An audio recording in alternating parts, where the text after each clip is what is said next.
outer shell is a relatively unknown command, but it can be helpful in certain situations. So let's say I've got the side of a box here and I want to create some finger joints on here. So what I would typically do is copy this line up 1/2 inch, maybe a dozen times, or let's say 11 times. There we go. And then I could bring this in. So I'll push-pull that in the thickness of the part.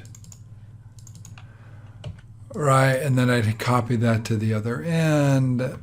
So that certainly works, but it turns out if we undo all that, there's a much simpler way to do this. So this is going to be a little temporary as far as modeling the parts. I'm going to make that a group.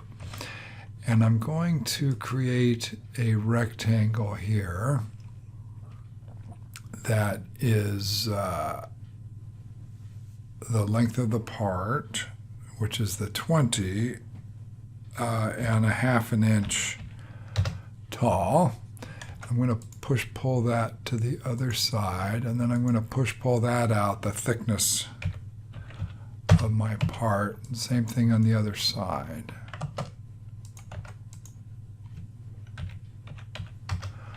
Okay, I'm going to triple-click on that and make that a group.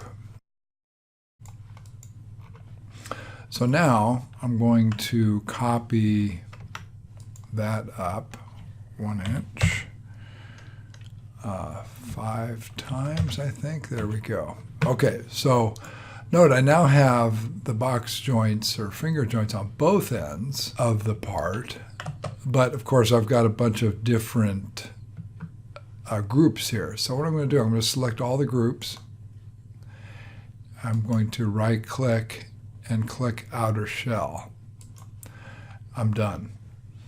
So what that did was it basically took the outside or outer shell, hence the name, of all of those individual groups and created a single group from that. Now that is a group. So if I wanted to make that component, I'd call that the side or whatever, and I'd be good to go. But that's outer shell. It can be pretty handy in certain situations.